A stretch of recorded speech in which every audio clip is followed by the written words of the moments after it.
for the second panel discussion on artificial intelligence in Industry 4.0 and sustainability. Professor Partha P. Chakrabarti, FNAE, former director, IIT Kharagpur, is the chairman of the panel discussion. So Professor Partha has insisted not to read the biodata for the want of time, so we'll proceed with the session.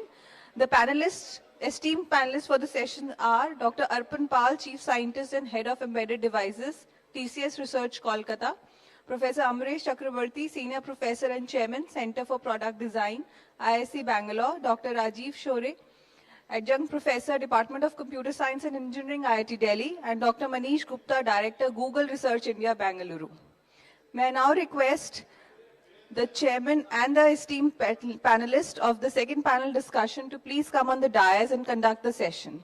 Thank you, sir.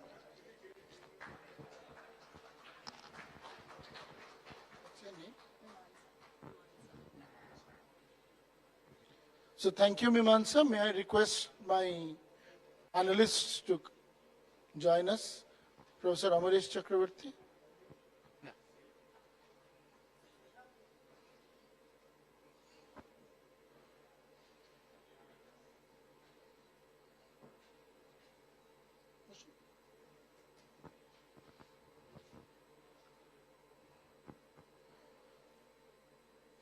So good afternoon, everybody. So we are just before lunch, but the topic is very important because it is the second most popular topic among Indians in the country. Indians seem to know AI. Everybody seems to know everything about AI, what it can do, what it cannot do, etc., etc. And everybody's knowledge is like AI, because AI is probably approximately accurate. The definition of AI is that it is probably approximately accurate. And everybody's knowledge of AI is probably approximately accurate.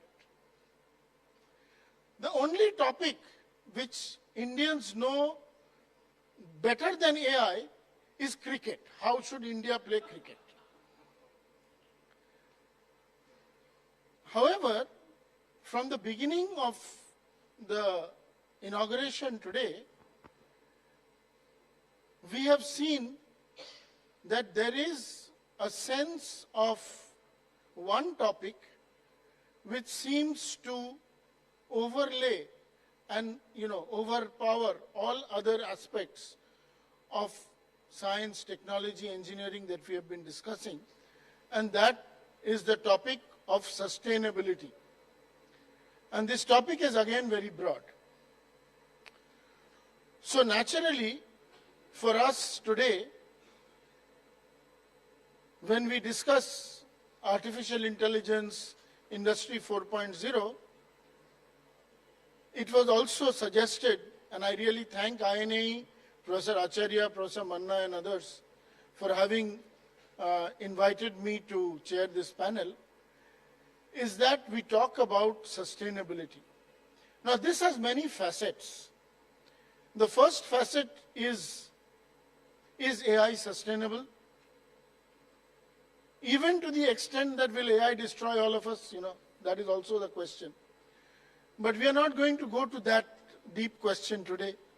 We are going to come down to more engineering level questions, where we really look at AI today, because all AI companies are developing nuclear power plants next to their data centers to just figure out how much of energy they require. And if they really start doing whatever they are doing, so therefore there is a completely new dimension to AI development which is related to sustainability. The second thing is that all of engineering is moving towards sustainability. And AI is a big paradigm here to talk about it. And AI is probably going to be one of the tools that we will deploy to make technology sustainable. The third is about that big issue, is that is AI going to make us sustainable? As I said, we'll not go into that big issue. But is AI inclusive? That means is it going to be part of a sustainable society? So these are big topics. 1 hour is lunch. And therefore, firstly, let me thank all the panelists here. And they are very angry with me because yesterday's panel, nobody was asked to make slides. I forced them to make slides. But the reason is that we will be able to put them all together at the end. So what we'll do is, I will request each of them to talk about 8 to 10 minutes on the theme of each of their talks. And at the end, we will open it up for questions. And then we will come to the task that Professor Manna will give us about what are we supposed to do this for INAE. So with this, I will request the panelists to, come one by one. They'll remove these chairs. You can sit there. And then we can come back and when all the talks are over, then we'll again come back here and have the interaction session. So the first speaker, as already Mimamsa has introduced all of them. Again, I'm not reading out their biodatas because nobody listens when biodata is read out. So I will request Dr. Arpan Pal of TCS to initiate this discussion. Slides are up. Thank you. The PDF file you open, right? The presentation, everything was not coming, no? Can you just go down? Yes, have some. They have the presentation. You have put the PDF, no? Put the PDF. No, put the PDF, no?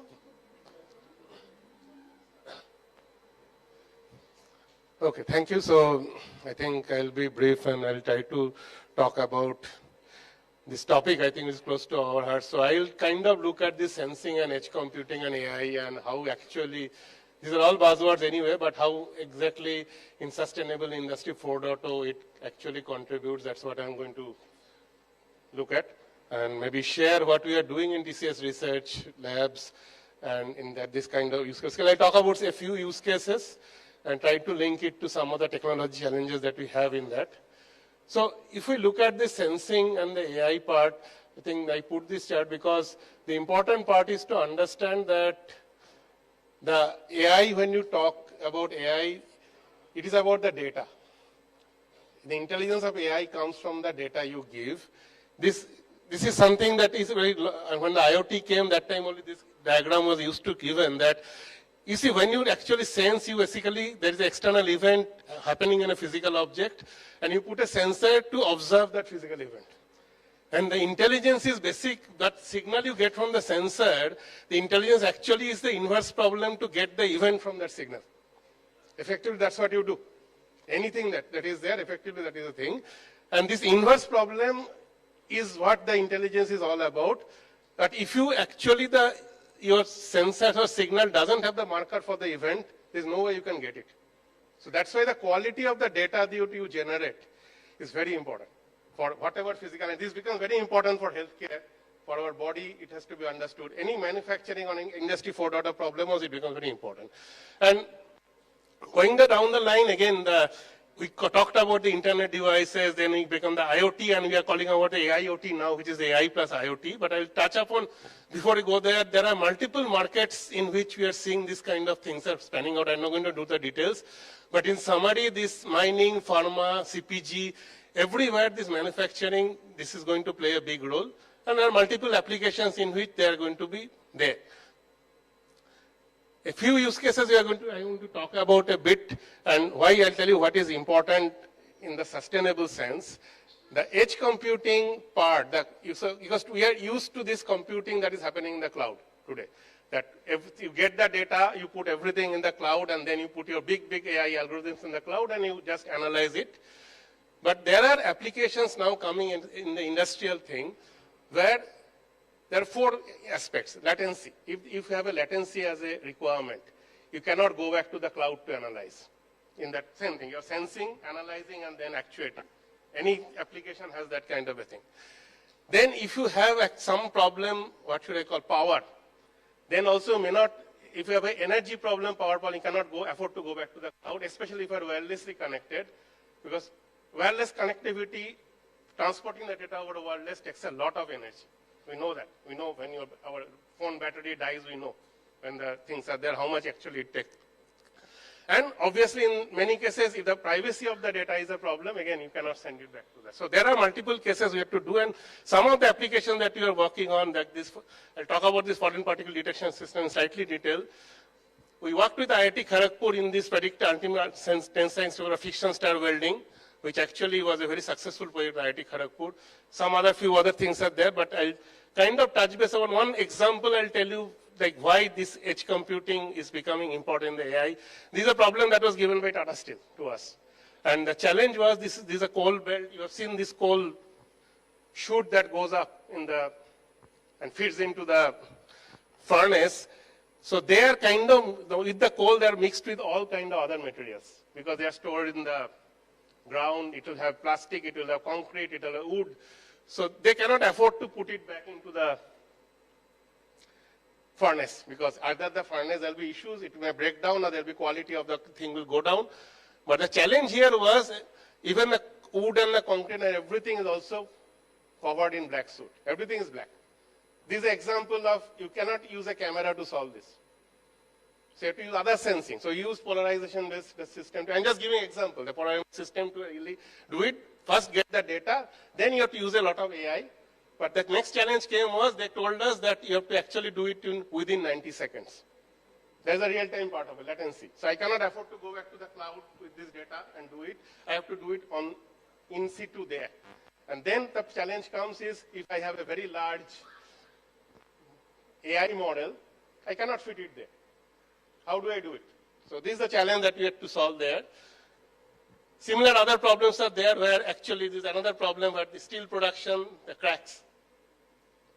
Here there is a different kind of AI problem because here is extremely biased, I would call, data in the sense the number of data points you get on the cracks is very small compared to the actual normal data. So how do we really balance this and really still make it in real time? And this kind of problems are there. I'm just giving a couple of examples just to give the test of things. The third area what we are seeing is the sustainable mining, where again, you can think about that there are multiple places the forced area mining of the mineral exploration, mining, the material handling and mineral processing. Sensing here is an extremely big challenge because you cannot put sensors on materials, but you are producing a natural things. So you have to observe them from away and still understand then full chain. Lot of intelligence has to be brought in here. Some cases there are straightforward green mining things are there, which is sustainable part, but everywhere, the selective mining, what you are doing, everywhere there is a need to bring in what I call this sensor-based intelligence. You have to sense, analyze what it is, and based on that take certain decisions. And this is there in every cycle that you are doing here. The other area that is there, this another group in our lab, this is not our TCS which is working, it's also on this GenAI is a kind of a buzzword now, but instead of generating the text and the images, you can actually use it to discover materials. You can generate the formulations. This is one area that is, I think, speaking of very fast, and it will have a lot of impact in going future. And also any other kind of a physical design. Like if you see today the DAL-E's of the world where you can generate that image or a 2D image from a text prompt.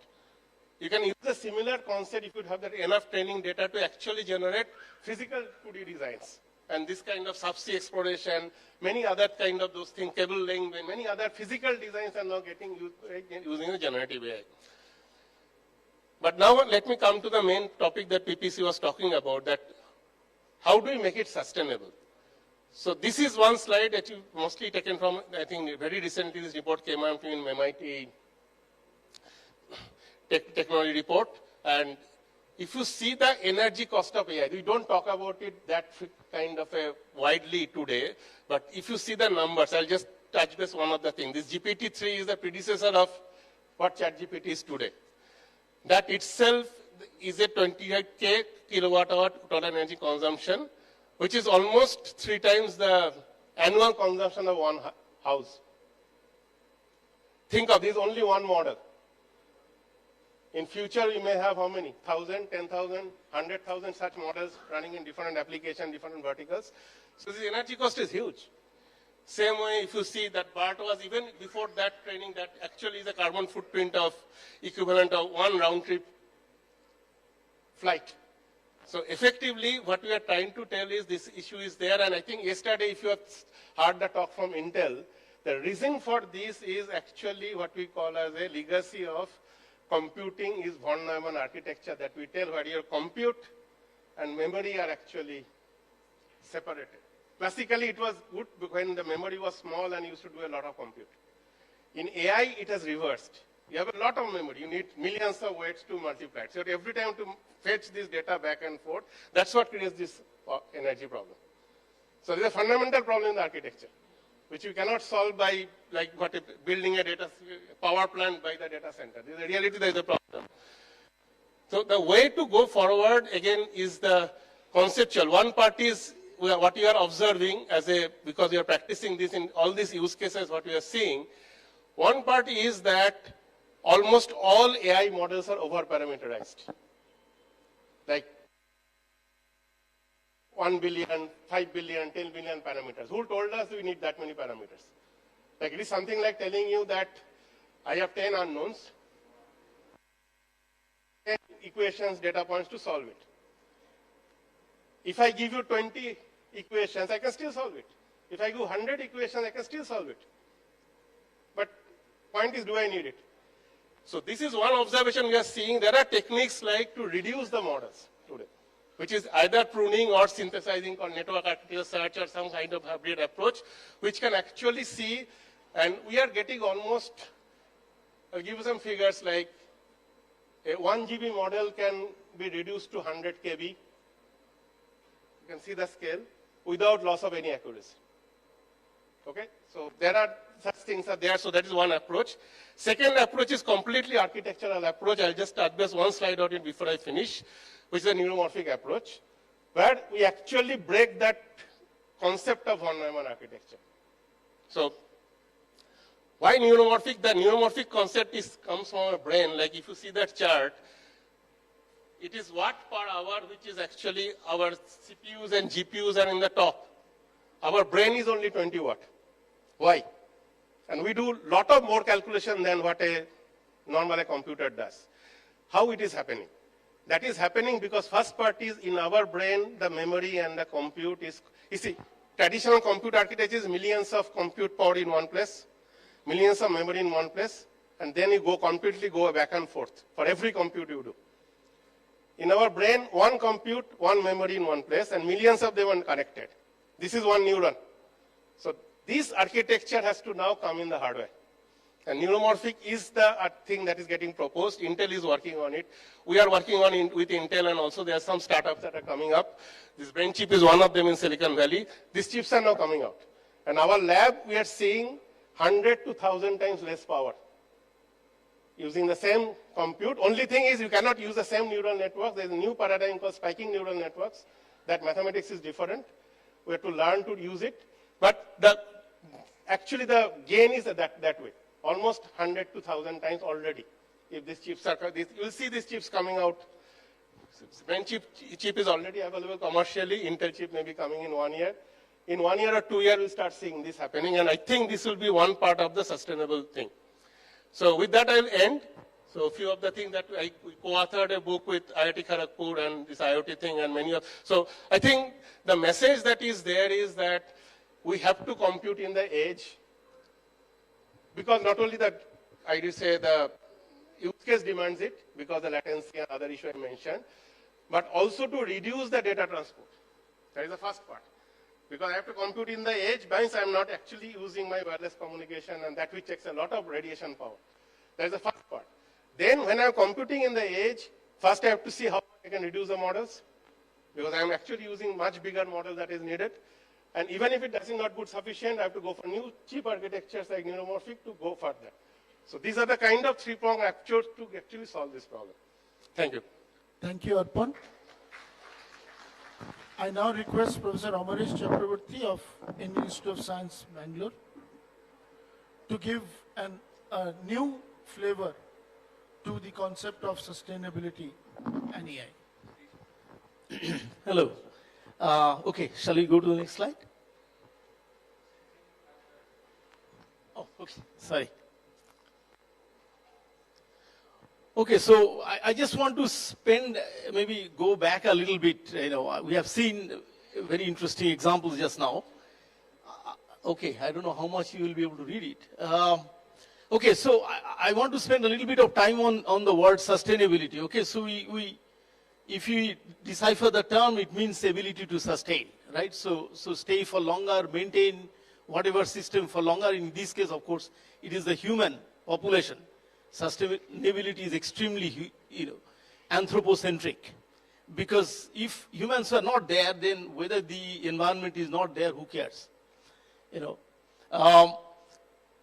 And if you look at the evolution, it started with the end of pipe, and then moved on to environmental sustainability, and even the survive and maintain themselves. And if you look at the further evolution of sustainability concept, meeting economic, social needs without compromising environmental concerns. So the three pillars of sustainability, environment, economy, and society. And there is a lot of trade-off between these while trying to, so the sustainability, in other words, is far more than reducing energy consumption. Second is also the evolving concept of AI, right? So if you look at the 1956 Dartmouth workshop, where Marvin Minsky and so on were working out the definition, McCarthy and so on, every aspect of learning or any other feature of intelligence can be so precisely described that a machine can be made to simulate it. That was the original sort of AI definition, right? If you go further down, 2022, and look at some of the latest papers, you see any software technology with at least one of the following capabilities: perception, decision-making, prediction, extraction, pattern recognition, interactive communication, logical reasoning, and includes machine learning and so on as enablers of those. Now, broadly speaking, when we are talking about, Alan Newell or Herbert Simon or Marvin Minsky's kind of view of AI, it was central processing of prepared data. Whereas when you are talking about today's AI, you are talking about distributed gathering and processing of raw data that is acquired from real world in order to take decisions, right? So there are some profound changes that have happened. One is sensing of raw data. Raw data has come into picture. It can be distributed like an intelligence as opposed to somebody who can solve the problem with a piece of code. And that's fundamentally important because that links to Industry 5.0, sustainable, human-centric Industry 4.0. Now, if you look at the AI growth impact, I will not spend time on that because the previous speaker already spoke on this. But essentially, there is a lot of benefits that potentially could be accrued from this. That's why we are discussing it here. And it can also produce a lot of economy.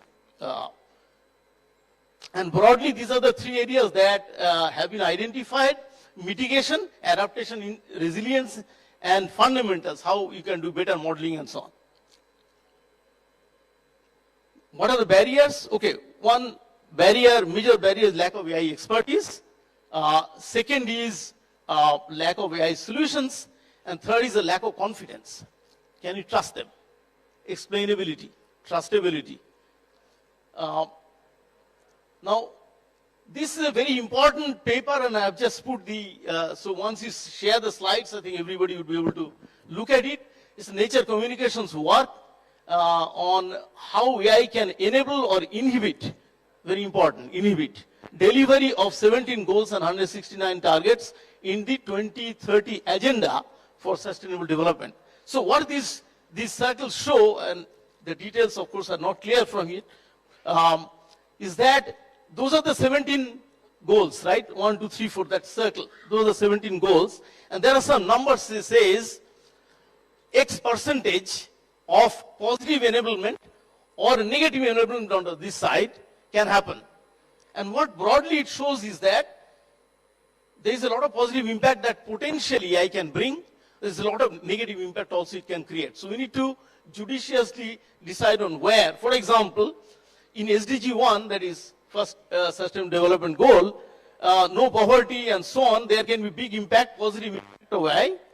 Whereas, cyber cryptocurrency, for example, applications are globally using as much electricity as some nations' electrical demand. So it's very substantial. So negative as well. And these are some of the elements that have come out as areas that we need to be researching on AI for sustainability.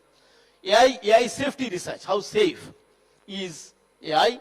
How do we make AI safe? Novel methodologies for figuring out the impact of new technologies. We need to assess that ahead of time.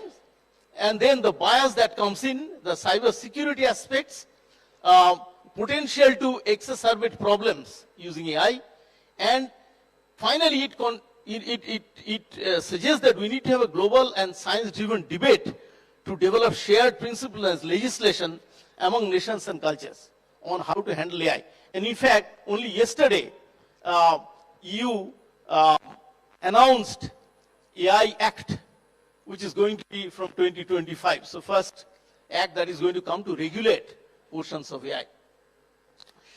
Green algorithms, I think kind of touched on by the previous speaker. In 2020, Microsoft announced Planetary Computer Initiative. The idea is that we have a global database and then everybody can take from that data in order to carry out this, because we are critically dependent on data in order to do good So that's one. And complexity, cost, and environmental impact can be variously, reduced using green algorithms. I just want to spend a moment on this particular diagram. This is a diagram where at the bottom you see here, you see that as a product or a solution is developed, okay, from the early design stage to detailing, to manufacturing, to distribution and so on, some interesting things happen. One is the y-axis is percentage of total cost. So the purple line is where the cost is committed, right? So it turns out that even though, and the yellow one is the ease of change, and the blue one is the cost incurred. So where do you spend the money during your development process?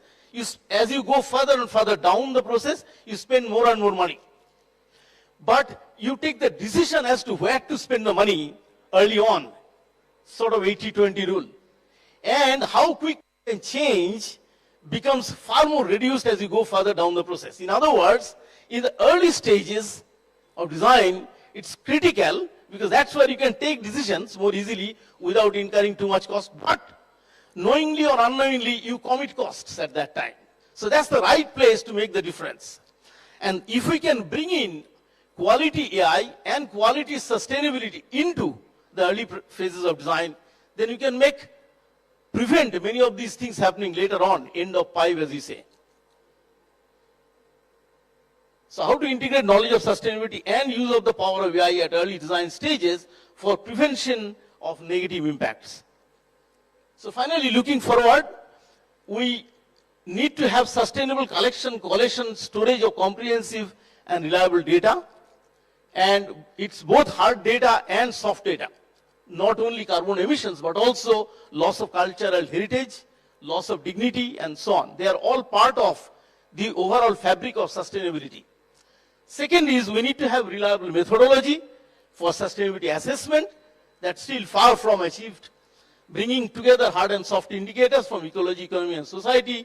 Non-conflicting achievement of SDGs. Third is reliable, testable, trustable methodology for sustainable AI. Okay, transparent, explainable, low impact on sustainability parameters. Fourth is trained workforce and public at large. Is the design ensures the right problem is solved right, and dynamic policy framework for assessment and control of AI. Okay, so there is a very interesting conflict. On one hand, for doing AI, we need a great deal of data, but on the other hand, collecting that great deal of data often impacts privacy individual rights and so on. So how do you resolve that? And finally, the importance of integration of design with AI and sustainability. Otherwise, we will be always solving the problem after we have created it, and rather than preventing it. So with that, I would like to thank you for your attention. Thank you. Thank you, Amaresh. Having heard Arpan focus on the Industry 4.0 and Amaresh give a bigger picture, the next two people will start synthesizing them into certain broader and more deeper concepts. So I will request our good friend Rajeev Shorey to come and present his thoughts.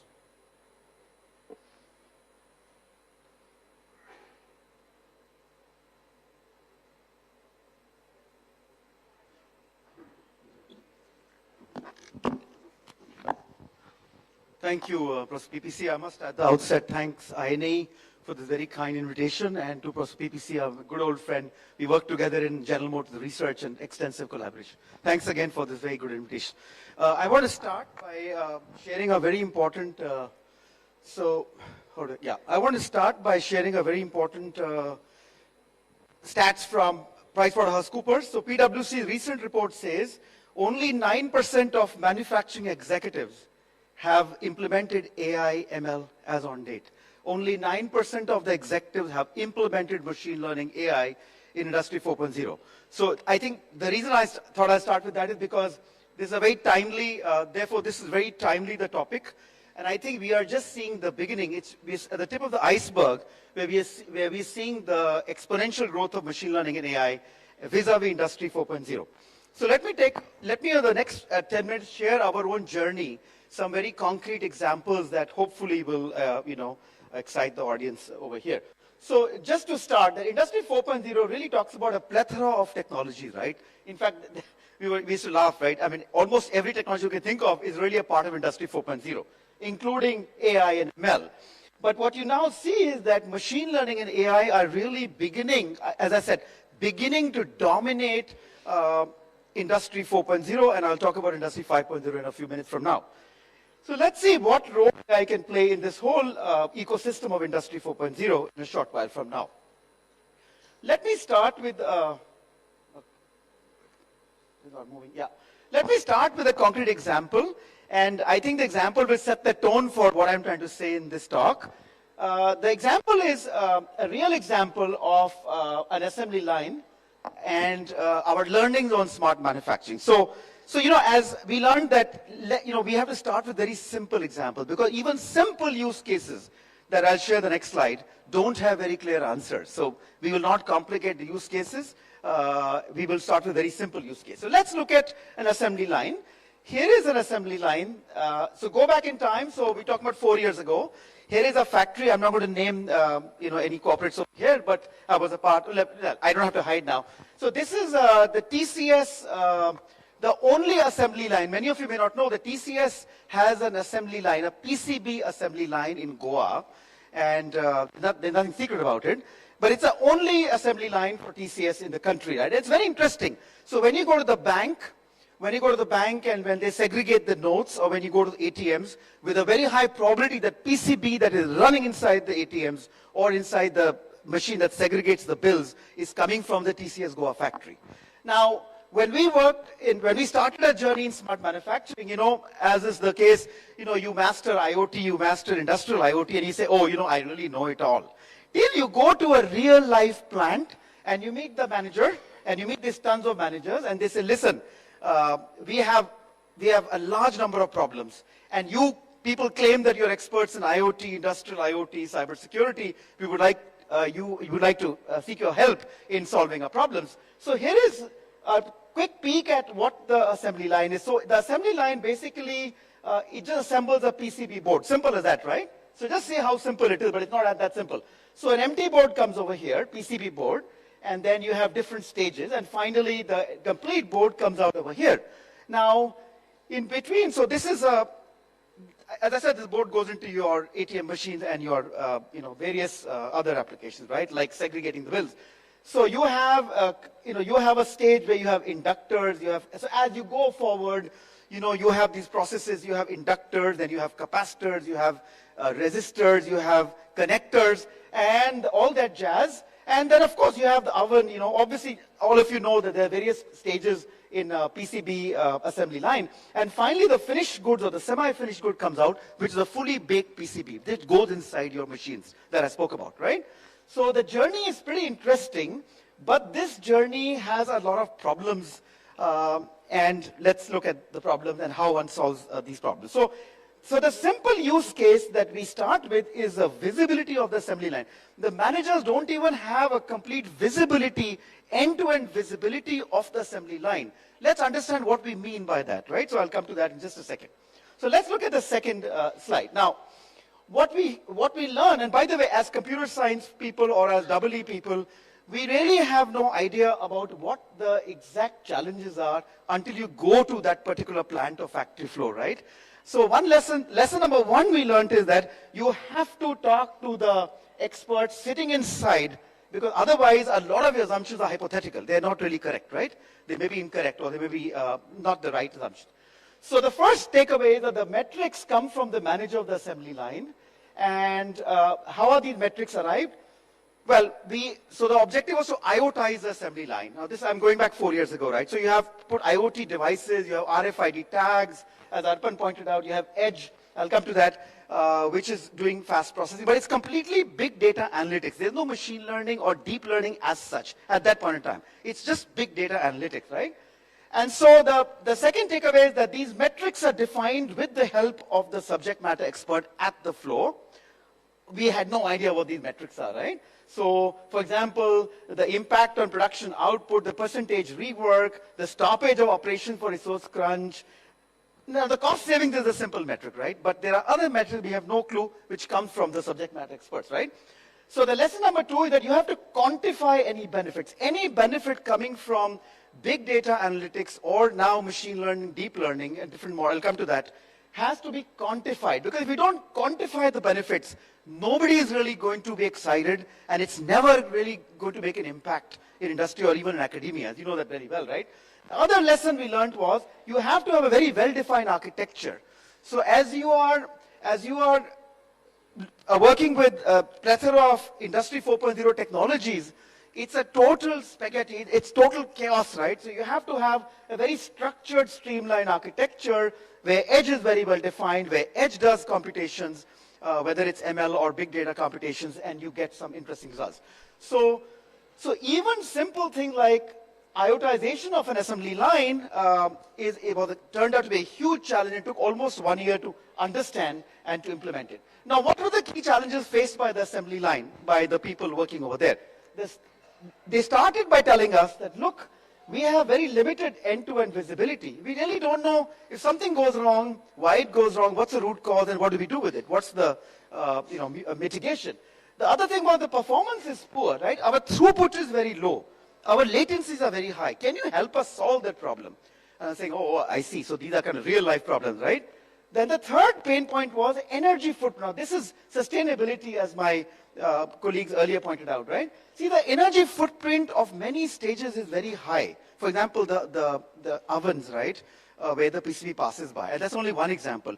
And as a result, the bill of the factory is enormous.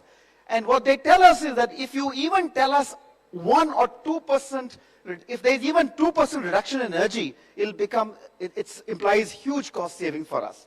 So the energy footprint reduction is a very, very critical metric for the plant manager. And finally, not surprising because this is the Industry 5.0, is the worker productivity. Workers are human beings, they make mistakes. They may not see that this capacitor is missing because the pool does not have, the tape does not have any capacitors or resistors, right?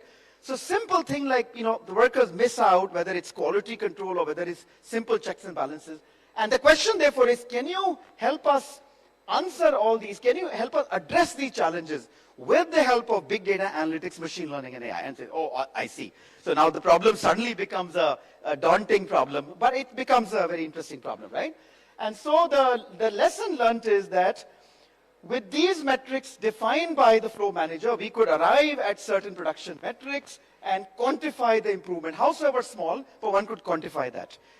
I also want to highlight that a lot of work happens in Industry 4.0 in digital twins. You don't have, who will give you a factory floor, right? You don't have the luxury of going there and spending days and days. You can only go there at nights or work in the weekends when they're off. So you really have to leverage digital twins, and that's also where ML plays a big role. I'll come to that, right? So now if you come to machine learning in Industry 4.0, now that example I gave earlier was big data analytics period, right? There wasn't any complicated deep learning models over there. But now we see that whether it's detecting performance issues, which I've shared earlier, or optimizing processes, or minimizing the energy footprint, or I spoke about this earlier, the human-machine interaction, and how do you make it more efficient? A lot of these challenges are now, already we are seeing they're being solved by machine learning and AI. And I'll give you some examples in the next slide. So the list is pretty broad, but this is just a peek at what benefits ML can give you in Industry 4.0. Many examples. I'm sure many of my colleagues, in fact, many of my colleagues over here, friends over here, are working in this area. I can start by the automotive sector. Audi, for example, the recent users, Audi is now using machine learning, deep learning models to figure out the quality of their steel, because if the steel is even a slightest defect and it goes into manufacturing, then they're in deep trouble, right? We know that there are a lot of automotive sector companies that withdraw their products because of defects, right? So automotive company, whether it's, so look at this 3B fiberglass company, right? They are now leveraging ML AI and figuring out how do you have better visibility to the manufacturing process, something we did 4 years ago, but now is become much more automated, right, thanks to ML models. You have companies, German companies like ZF, that are looking at higher efficiencies in rework, reduced costs, and better understanding of product failures. I think you are now going to second order. From first order, we are understanding the root cause and going to the second order. So it's an interesting, so there are plethora of examples. In fact, my colleague Arpan gave some very good examples. I'm not going to repeat that. But as you go ahead, I think here is where the challenge lies for all of us as researchers and as working as researchers. I think the Industry 4.0 has really now translated to Industry 5.0. Everything remains, except now you have two more constraints. You have to talk about sustainability, and you have to see the human-centric approach, the human-robot collaboration, the human-machine, man-machine collaboration. And I think there are plethora of open research challenges over here, which then will change the whole industrial IoT paradigm or the smart manufacturing paradigm. So a lot of open problems in Industry 5.0, which, as I said, is 4.0, union, sustainability, and human-centric approach. So it's a very interesting thing there. I also completely echo what Arpan mentioned. I think he gave some very good examples of generative AI. Two areas where I believe, and I have been talking to people who are saying that we are now beginning to learn what AI can do in Industry 5.0. The first is chat-based collaboration between workers and chatbots. And we've seen that. The workers are naive. They're not PhDs or they're not masters, right? They're just trained for a couple of months or at most a quarter. So can Gen AI help the worker to increase their efficiency and their productivity? Because trust me, that is a huge challenge in every factory floor, productivity of the worker. Not because they're not good, but human beings, right? We are prone to make errors. The other thing is to design and build products more effectively and more sustainably, with leveraging all the Industry 4.0 technology. So I think two key things that will happen thanks to generative AI. One is the chat-based collaboration between workers and chatbots, and that's where Gen AI will come. And the other is how do you build better and more efficient, sustainable products. So it's something which we're likely to see. My key takeaways, I think it's clear that AI/ML will continue to play an ever-increasing role in Industry 4, Industry 5.0. But there's also a dire need to understand how effectively and efficiently to leverage AI/ML in smart manufacturing. Things which look simple, when you go and implement in an actual, not a lab, in an actual setting, are very daunting. They require a big team across diverse areas, from mechanical to electrical to computer science to the plant flow managers. Otherwise, you will not make any impact. I think we do expect to see, and I'm sure Manish will know that very well, Google is one of the leaders in this area, that we are already seeing some very exciting novel use cases in Industry 4, Industry 5.0. I have been reading about a lot of good work Google is doing in their in Gen AI in a resource constrained environment. And I think he'll be able to talk about that. But I think there are a lot of use cases that are now coming out in Industry 5.0. I can tell you that there are plethora of research challenges, whether it's in a systems approach or in theoretical advancements. We are already looking at work where we have an industry environment and we have an edge, and that edge is looking at reinforcement learning, federated learning, and various paradigms in the industrial setting, in the industrial 4.0 and 5.0 setting. So I think there are various research challenges for all of us that will keep us busy for a long, long time to come. So I'm going to stop here. Thank you.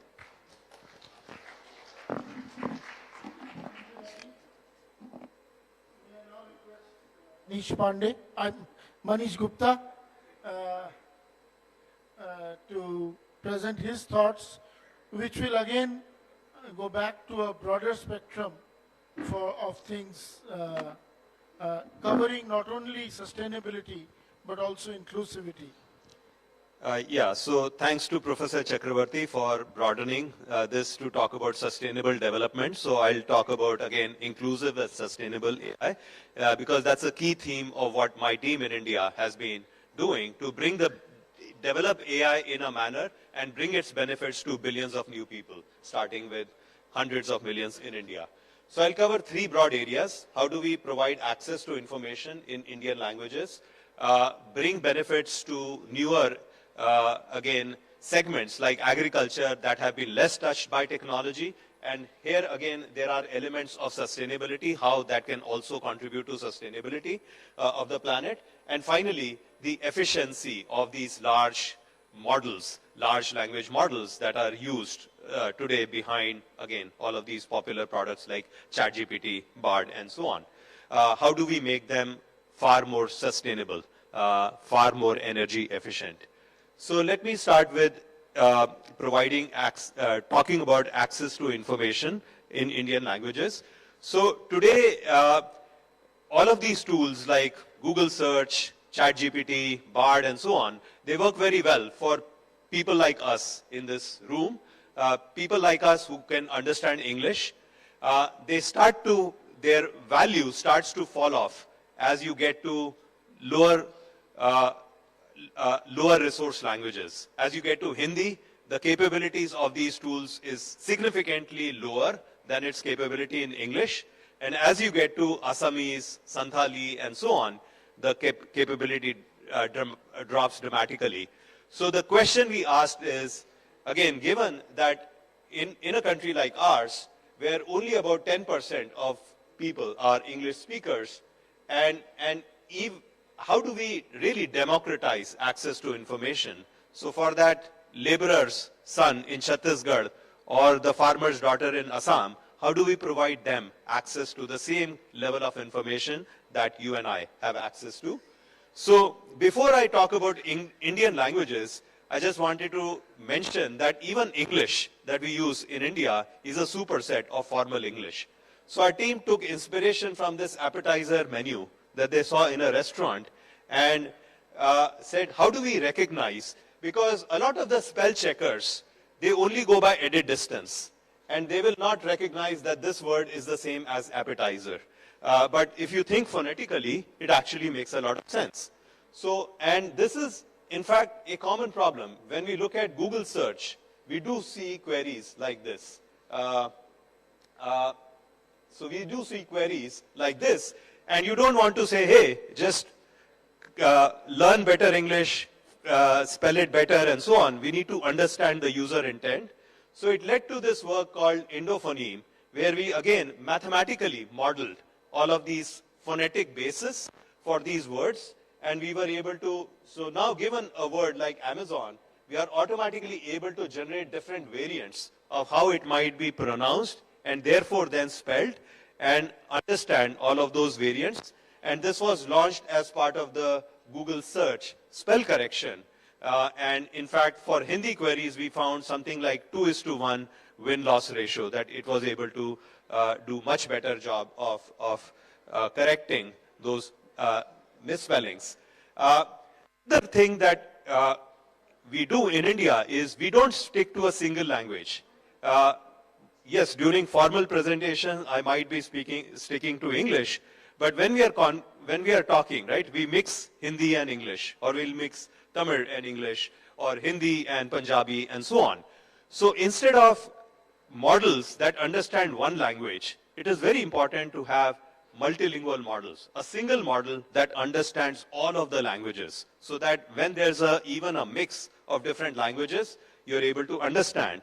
So our team built this model called Mural, which was at that time the model with the largest coverage of Indian languages. It was covering 16 Indian languages and English, and it could understand a mix of all of these languages.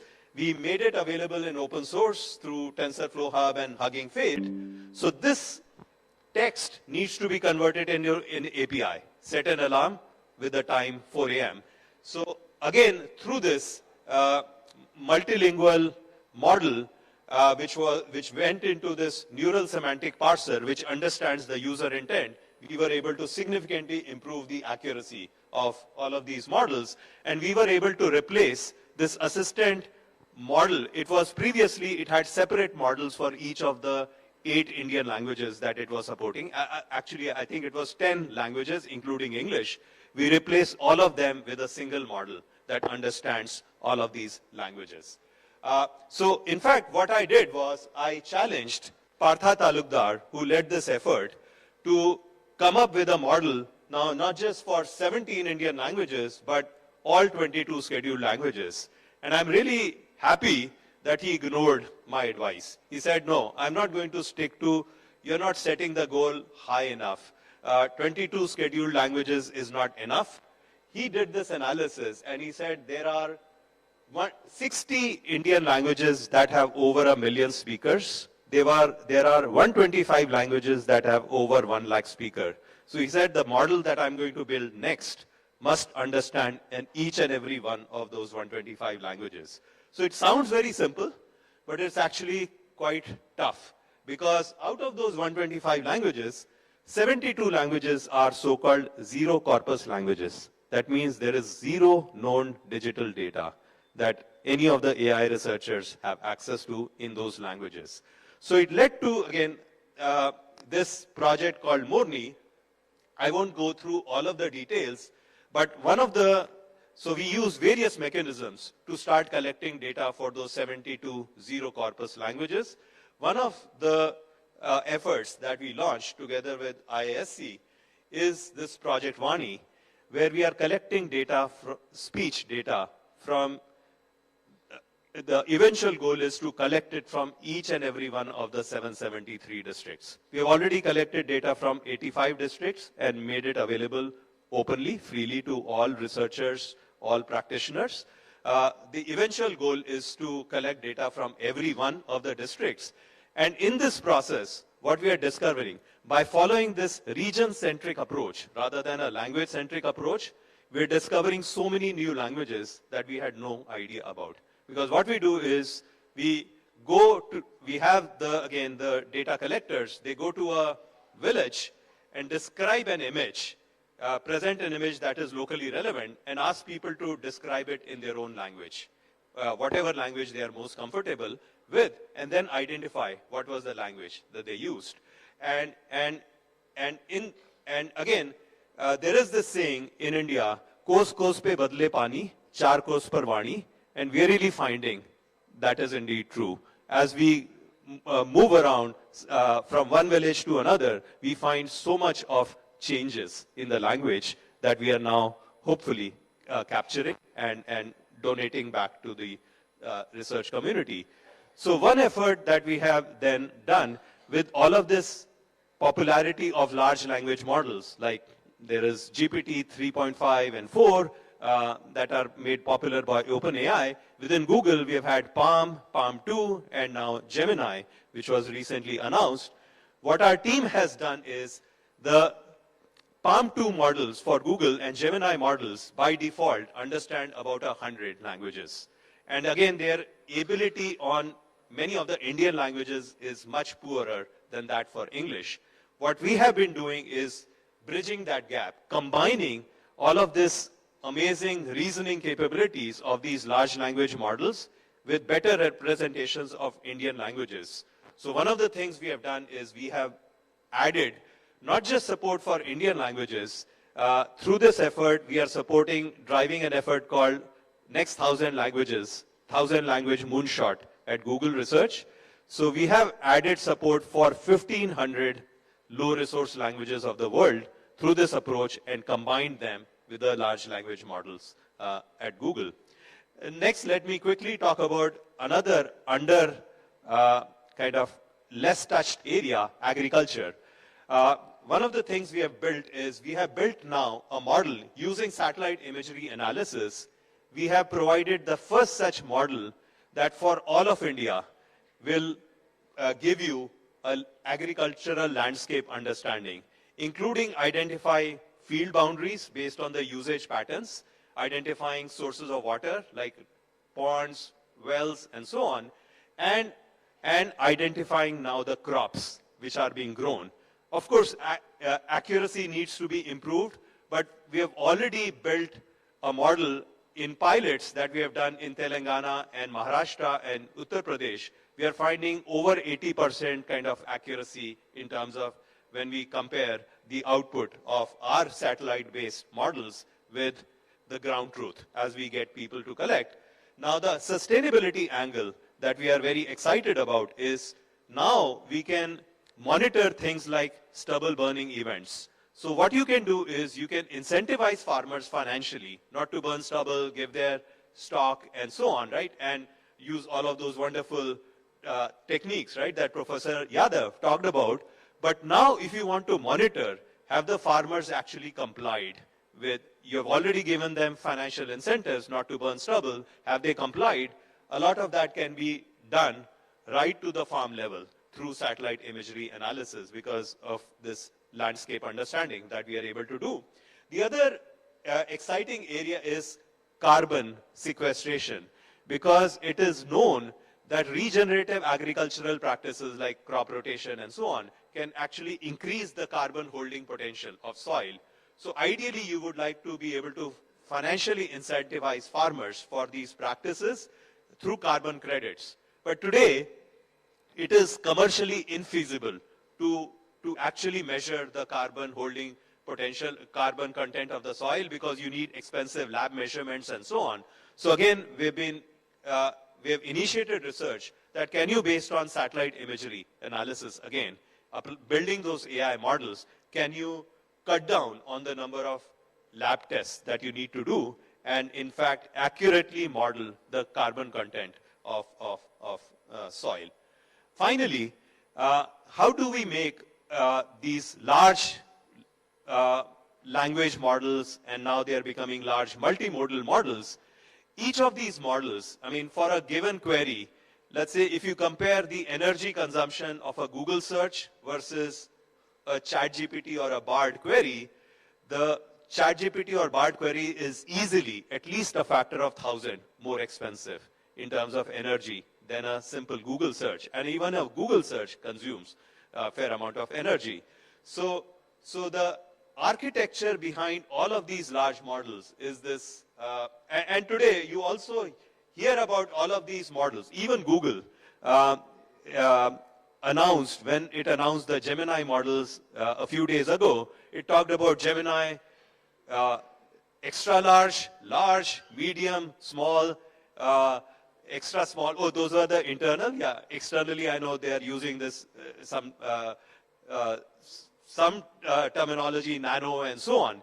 And so, what our team has done in Bangalore is to develop methods which will, instead of all of these discrete sizes, it will allow you to use a continuum of different sizes. And what I'm more excited about is that this is analogous to the hypervisor technology that enabled elasticity of compute that led to very significant improvements in system level efficiency. Let me just briefly talk about what that idea is. So today, all of these large models are based on an architecture called Transformer that was invented at Google about 6 years ago, all of them. And what we have come up with is something called Matformer. It's deriving inspiration from these Matryoshka dolls that are used, the Russian dolls, which are nested one inside the other. So we are building these transformers in this nested manner, where Pratik Jain, who led this work, he asked this simple question: when I build all of these models, which have all of those neurons, can I order those neurons somehow in order of importance? And so that, and build these models in a nested manner such that the most important neurons are always present in the smallest model. And the next most important neurons are in the next bigger model, and so on. So if you are able to now build these transformers in this nested style, what you can do is you can start mixing and matching, kind of, you can, for a given query, because some queries require a very, very large model. Most queries in the world would require very simple models. So now what you can do is you can have all of those different continuums of sizes. Let me skip some of these details, because again, all of these, as you build these models in layers, as you start mixing and matching those 4 different sizes, you get thousands of variants. And what we have done is we have tested that as you build these models in that manner, as you train the model just once, you train a larger model only once, but you've built it in a manner that all of those thousands of variants of sizes up to that large size model, you can essentially get for free. So with this, and what we have shown is that the accuracy of that model built with this approach is almost the same as if you had trained that model from scratch for that smaller size. So that's the part where I'm drawing this analogy with hypervisor, that just like hypervisor, there was some overhead you paid to run the computation relative to bare metal, but you ended up gaining in terms of system efficiency. Now that you build these models in this manner, now the missing piece that we are working on is, given a query, can you estimate what size model is needed to serve that query? Because, and the intuition is that a very large percentage of queries will be served by, could be served by very, very small, simple models. A smaller percentage will require more complex, and still smaller percentage of queries will require the most complicated model. So that's the part that we are now working on. And once you put the both things together, you are going to see probably factors of easily at least 10 and probably more increase in the efficiency. So let me stop here. That AI is already here and impacting every industry and the world at large. We have seen this growth of foundation models, which are large models pre-trained on large data, and provide a very powerful starting point for then solving different problems. There is, again, a major disruption underway as we utilize these models, but a huge opportunity to then develop these models and solutions to bring benefits of AI to billions of new people. So it's an amazing time to be an AI researcher today, because there are so many open problems, and yet the opportunity to apply AI to benefit billions of people. So thank you. Thank you, Manish. May I request INAE to set up the chairs, and I request the panelists to kindly come on stage. Rajeev, Arpan. What we'll do is now we'll have questions from the audience. So we'll have 10-15 minutes of questions from the audience, and if you have a question directed to somebody, you can mention. Please take a chair. Please take a seat. Please.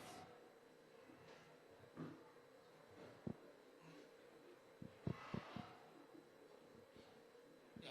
So we'll start with Professor Mishra, Dr. Sanak Mishra. Please give him a mic to ask the question. I don't need a mic. Okay. This is for Manish Gupta. This language model that you talked about. Hello. Is it for recording?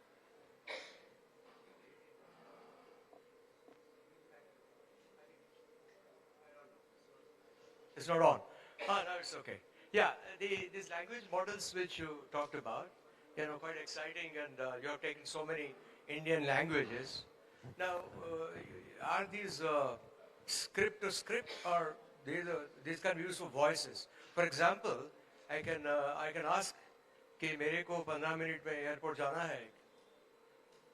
Is that possible to do that? Yeah. So what we are now building is this particular model is a joint text and speech model. Okay. Speech is So also- it understands both text as well as speech in the same model. Yeah. And so far, all of the work, in fact, in the entire world, has been done where you have seen speech models benefit from the text model because the volume of data that you have in text Right. for most languages is far higher than the volume of data you have available in speech. For many Indian languages, it's the reverse. So we are also trying out new research methodologies where we are showing how text processing can benefit from the speech data. But yes, we are able to do it because we are building these joint models that understand speech, text, all in the same model. So how long do you think it will take that we can talk to our smartphones in local language? Some of these are already available. It's just that the level of accuracy and so on, right, is still not acceptable, is still fairly low in most Indian languages. So you need And in the coming, hopefully, months and years, you will see very significant gain. Thank you very much.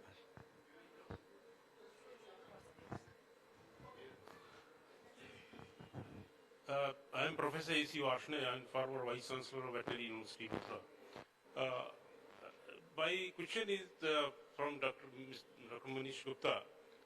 In fact, I heard your talk, this lecture is a very interesting talk, and you covered many topics.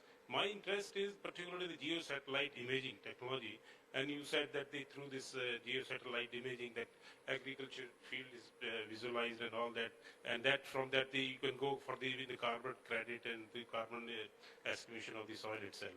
Can we go for this, for the diseases of the various crops through these satellite imaging technologies?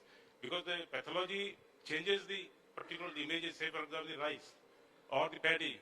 So when the disease is there, naturally the topography, this morphology and the image can be changed. So can we identify the various kinds of diseases in this particularly this agriculture through this AI? Yeah, so a lot of work is being done by other teams. Our team hasn't addressed it yet, but most of that work actually works with images that you take from cameras. So either from drones or from, you can give a mobile app to the farmer and ask them to take a picture of the crop, right, and report it. So there are already, so for instance, Wadhwani AI that is there, in sir. Mumbai. That is there, sir, through these cameras and all that. But through this satellite imaging, geosatellite imaging. That's an can open be- question. I mean, how much would you able, because satellite imagery, you have to really recognize one pixel covers a fairly large area. Okay. So there are now Thank you. newer satellites that are getting launched, which are getting you finer and finer resolution, but still, we believe right now it won't be sufficient. Thank you. Thank you.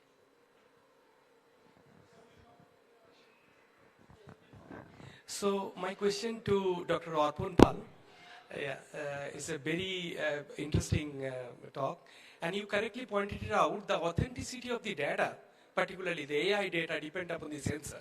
So sensor you have used.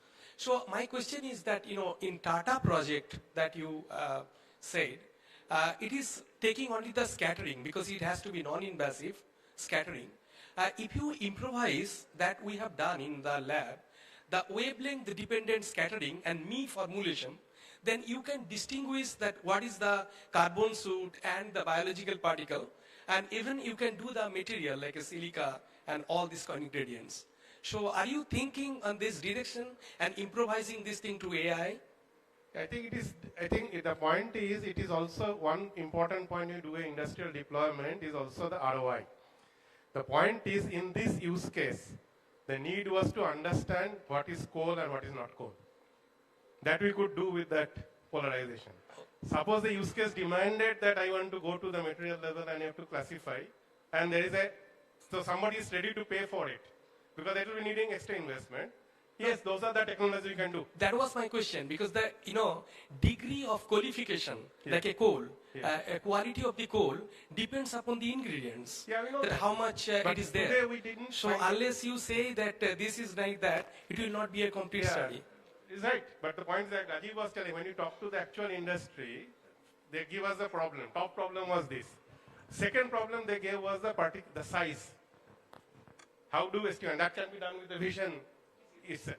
Now what you are telling, maybe at that level of thing, they don't want to do it in situ. They may do it in the lab today. If it comes, then again, there are sensing technologies available.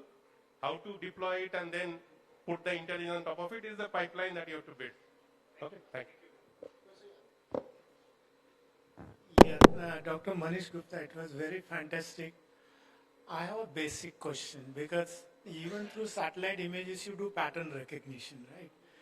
And so do you have, like you have, looking at the search history in Google, Google recommends you something, okay, go to this site, go to that site. Can Google do it for farmers based on the history of their crop pattern, usage of water, usage of fertilizers or pesticides? You send a message to that farmer, okay, don't use this fertilizer or don't use so much water. Can you do that? Does Google have that kind of facility? Besides the apps, people will develop apps. But does Google have this kind of thing, information for farmers, particularly India being 70% agricultural community? Yeah, no, that's a great question. I would say not today. But what we are building is some of these low-level layers of a building stack. I mean, hopefully it becomes the basis for like a digital agri stack for the country, just like for mobile payments. You have seen like Aadhaar and so on, UPI providing the basis. So to us, just like Aadhaar started with a unique ID for every individual, we are starting with a unique ID for every field, providing some basic information. And through this, again, further kind of startups and further agri-tech companies, right, can focus on then creating the kind of solutions that you're talking about, because there's a huge opportunity to improve even sustainability and farmers' income at the same time through these methods, because so many times farmers are simply following what historically they have done. Even the choice of crop. What is the crop that the farmer should be growing? A lot of it today is determined by history and things like minimum support price that the government is setting. And potentially, as let's say water consumption and availability of water goes down, I mean, some of these things are going to become unsustainable. And potentially farmers could be achieving higher income and in fact contributing to sustainability if you could be helping them with better choices. And likewise, there was that great question also about pest outbreak prediction and so on. Could start to predict some of those things and get farmers to take proactive action. So a lot of, again, there's a potential to apply technologies to improve the lives of farmers, improve their income, as well as improve sustainability. And we are hoping, again, as all of us come together, I don't think it's a single company can do it by itself. I think we are trying to follow an approach where we all contribute technologies so that eventually, right, there's an ecosystem of technology providers that can build those solutions. Sir, I am from John Deere. Our company does exactly that. So we have 350 million acres farm data, where every single seed, fertilizer, and harvesting data gets collected up to 7 seasons, and farmers improve through time.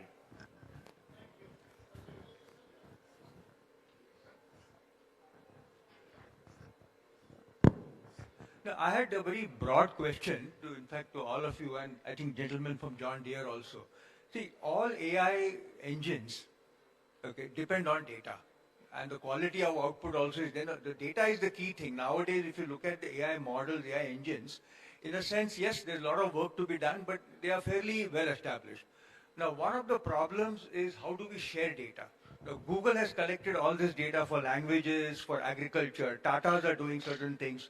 Okay, I think Rajeev mentioned about it. You talked about it. John Deere has it. So for typical AI, now there is a huge problem. I mean, AI research in academia or even in startups. The problem is data. Okay, and I think Manish should not get upset at me. I think that even my American colleagues in academia are worried that essentially the whole AI will be owned by 5 companies in the world, which are data rich. Okay, yours is one of them, the other 4 you can guess. Okay, now how do we create an environment or an ecosystem where data is available? Even like what in the morning, Professor Yadav talked about, a lot of data related to hydrogen and carbon and other things. Again, it is all pocketed.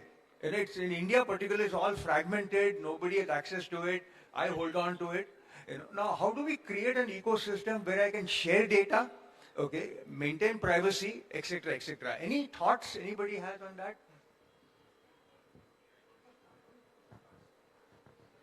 Yeah, I think Manish. Manish can start. He's the data rich man. So I can start.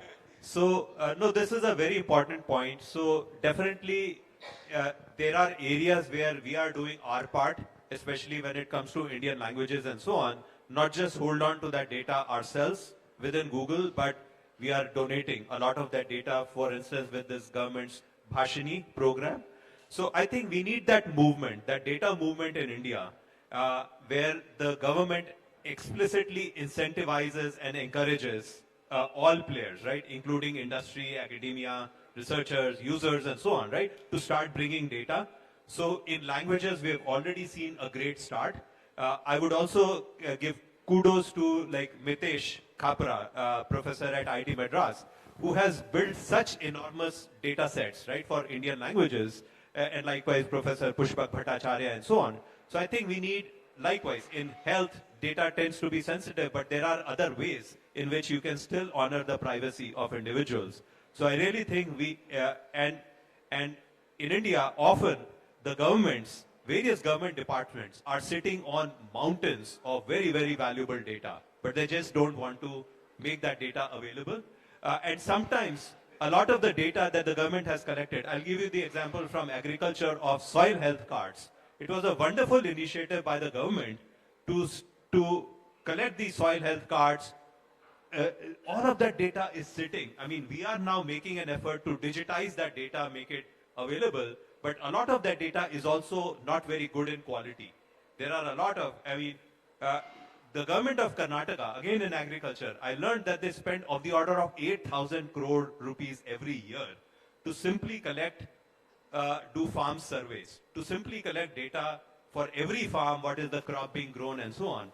Thousands of crores are being spent, and that data again is of fairly poor quality because a lot of fudging of data, you are paying a worker, whatever, some 20, 30 rupees, and the lat long that they have registered, right, is not even on a farm. It's on some highway somewhere and so on. So a lot of that data has to be also of higher quality. We need to improve the quality. But I think we need that data movement in India because, as you mentioned, quite rightly, data is ultimately really where the real action is when it comes to building AI models. We all know, I mean, every AI model, large model, is essentially right now using the same architecture. By the way, we also need research on improving those architectures, but today we know how to build those AI models. Data is the key. Yeah, I'll actually talk a slightly different angle. I mean, I could totally agree. We need a policy to deal with data and how to handle data and so on, and that has to be an ecosystem of data. The second point is that even if we do all of that, there will always be a spectrum of quality of data. And therefore, we need to also have ways of dealing with that uncertainty and still be able to come up with reasonably robust decisions. So therefore, we also need decision models that can deal with uncertainty, and particularly so in the case of sustainability, because if you take a typical life cycle, you talk about a 1 million processes. Each of them have inputs and outputs, hazards, and so on. How do we handle that? It critically depends on those decision models. So that's another area that we need to work on. Thank you. And I'll just add the quality of the data, because I work in sensors, it's actually accentuated a level more when you are talking about a bad quality data collected from a sensor, because of some reason. It is not something that typically by looking at it, you may not be able to tell, some machine has to do it. So there's another level of challenge. Second problem that is there is also to label. It is not only about getting the data, it has to be the properly labeled data. And our experience is telling the quality of the labeling in this kind of data sets are very poor. Even the data is good, is labeled wrongly. Because if labeled wrongly means it will be trained wrongly or validated wrongly. So all these things has to be now taken care if you really want to do it. But how to do it, frankly speaking, some national level framework has to be built. I think that is important. And just to add to what Arpan is saying, I think to my 2 cents, I think we need a NIST equivalent in India, right, Manish? Every time we go to NIST for the data repository, we need a very, very trustworthy country-wide data repository like NIST, or maybe a larger Kaggle. Kaggle, of course, is a small subset, but where you can go and get the data. So I think incentivization and NIST or Kaggle equivalent is going to help to some extent.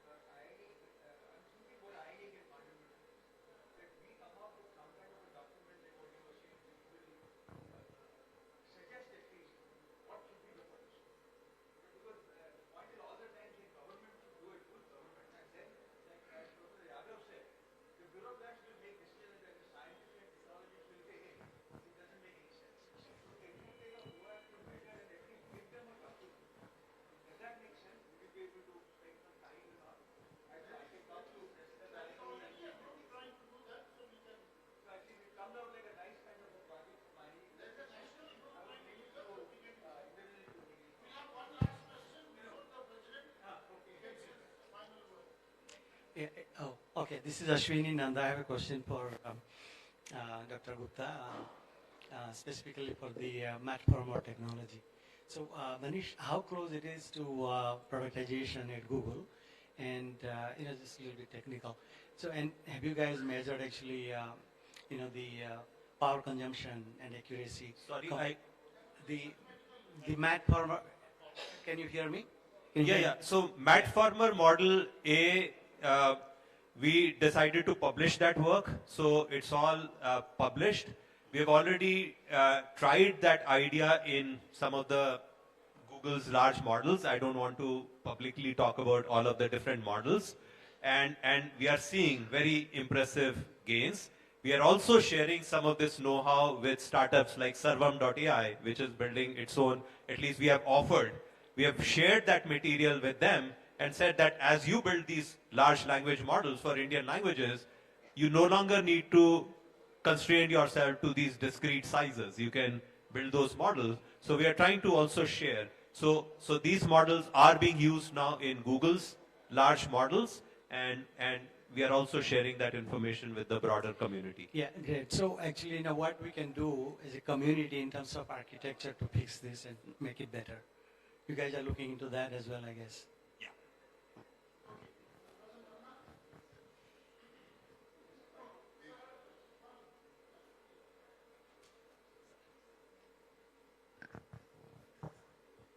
We are talking about the data being collected or being lack of data. But there are guys who specialize in stealing data. And a lot of frauds are taking place because of that. Do you have anything to do? Because I'm one of the victims. Any tool to take charge of that?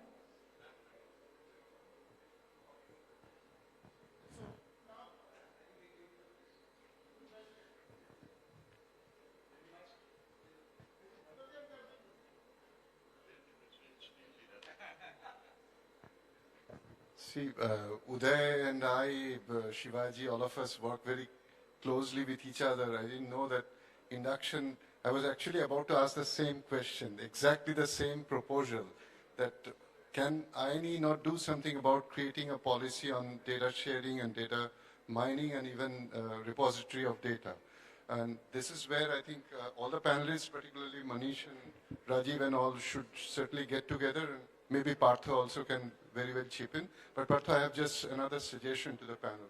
We talked about almost every segment of industry, enterprises, didn't touch upon education. Now, in this country, I firmly believe that yesterday I mentioned about GER. GER at the tertiary level is low, extremely low and very alarming, and far too low compared to the rate at which China and some of the other countries, even lower than Brazil. So all these tools, can it make things easier, not just, commonly we say Google, but I mean search engines, can it make education cheaper, easier, and more affordable for the masses? Yeah, so a lot of that work is happening. So in fact, Khan Academy recently showed their Khan Amigo kind of personalized tutor that they built using, again, in their partnership with OpenAI. So a lot of, at least I've seen in this Google recent batch of accelerator, there are a bunch of startups that we saw, again, which are using these large language models to provide, because today what you are able to do is these large models, given a problem, let's say a mathematical problem, many of these large models can even come up with solutions. If not solutions, when a student generates a solution, these models are able to analyze kind of errors that the students have made and give them even personalized. It's not foolproof yet, right? So there are still technological challenges that need to be overcome, but this is a very, very active area where apart from all of the videos and so on, right, that are becoming freely available, another area in which AI is being used is to automatically dub video in one language to any number of languages, automatically just do not just translation, there's also now speech-to-speech translation which is becoming feasible, so that you convey the same level of emotion and so on in the new language. I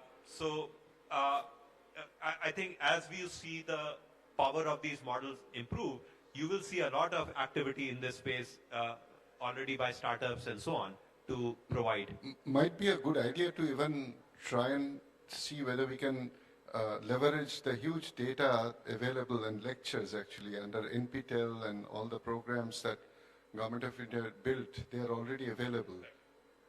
So I just want to slightly twist your question, and I think we also need to use AI in order for people to be trained, and because the topic is also AI and sustainability, about educating them in AI and sustainability, and particularly about not be so trusting about the current knowledge about them. Okay, I think this is critically important, because unless we create a reasonably scientifically suspicious education about these, we tend to be too trusting, and that might be dangerous, because I'll give you an example. So data used by AI in order to decide whom to give loan, and ultimately it's using data which is variously biased, right? When you don't talk only about hard data, but soft data, who are trustable, and the only difference between two groups was all the other parameters being the same. One was woman, the other was man. And no prize for guessing who was given heavy undue advantage in being given loan to. That's essentially capturing the collective bias and utilizing them. So you have to also bring in that knowledge of what can be trusted, why should it not be trusted, and so on. That's part of our education. And I want to touch over what TCS is working is also on the other side of this education. If you have to scale, you have to also scale the assessment part of it. There also there is a bottleneck. And we are trying to automate that part using the AI. It's more becomes a aiding tool to the assessor, not like and that actually we are seeing it can scale. And we are trying it out within, because within TCS we have 6 lakh employees on which we can now, that is happening. Once that scales, I think it can also be used in another way on the assessment side. Data is the bias that's particularly in social data. Yeah. There's a lot of bias, or gender bias, or religious That bias. is a standard problem. Yeah. So that's going to remain. I don't think AI can get rid of that. I think we'll close now. I'm very hungry, so. So one topic I would request INAE to discuss, which I think is going to be important, is that how can AI be used for improving sustainability in industry? And if we form a consortium, I think if the community here, the INAE community, works with academia and other companies, and with companies who require such technologies to, AI technologies to reduce their carbon footprint and are willing to pay for it, I think this is a very good proposal for INAE to come up with. And INAE can drive that proposal and bring in a national reduction. INAE can earn money and things like that. And I've got a very good idea from that education proposal. I am now going to decide to make a computer science AI avatar of myself. From behind, I am going to do the tutoring. Let the students think that AI is teaching them and pay more money to me. I would like to thank everybody for staying and listening. I am grateful to the panelists for having spent so much time. And thanks, everybody.